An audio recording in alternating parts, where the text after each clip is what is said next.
excited to have on the couch with me Lily L. Ratliff. She is an author and a speaker, amongst other things, and we've been getting to know each other backstage a little bit, and even through emails and stuff before she came on the show. And so I'm just delighted to get to introduce her to you, and you to her as well. So welcome so much, Lily. Thank you so much for being here. Thank you, so Shelley. Glad that you're here. I am so awesome. It's just an awesome time right now. I'm really excited about it. Yeah. Well, you know, I know you've written this book, The Life of a Lily, which is a beautiful, the cover and just everything is just amazing. And your story of what God is doing in your life, what He's done in your life. I was saying backstage with some of the other ladies that I'm teaching a series right now called Broken and Beautiful.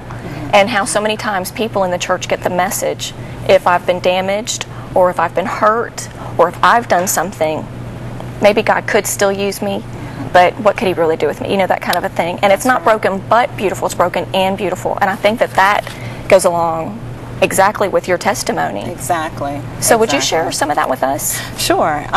This book, first of all, was written in 2001 after a very failed marriage.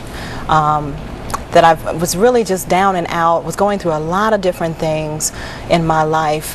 Death, one thing after the other, of family members that were so dear to me, including my grandmother. I was adopted by my grandmother, and she was truly a woman of class and dignity and taught me just about everything I know. And at the same time that she was going through a very tumultuous time with cancer, I was going through a terrible divorce. That divorce kind of escalated into so many other spiraling effects in my life.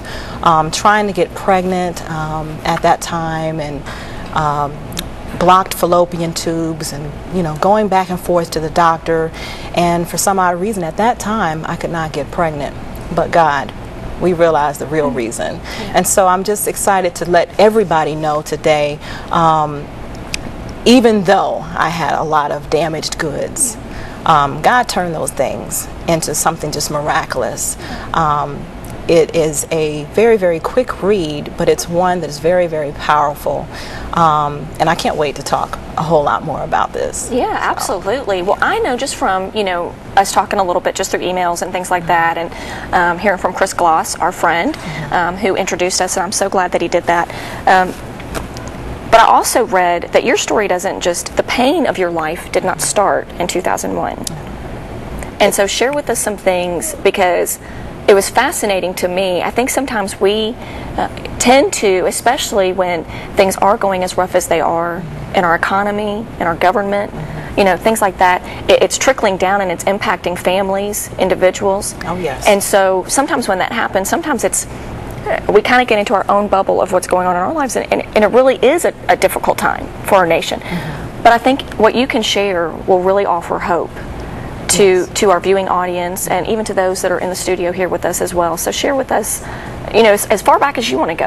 Okay. Well, to be honest with you, with me being adopted, I was adopted at the age of 2 months old. My mother, my biological mother at that time, was going through a very bad case of domestic violence with my father being of Jamaican descent. And he came from Jamaica, sowing his royal oats, and, met my mother. They had a very, very brief courtship and married. At that time, everything was fine, but she started to see a dark side of him. They were not married or even dating very long. And he just had a very abusive past. Every person he ever went with, he was abusive with.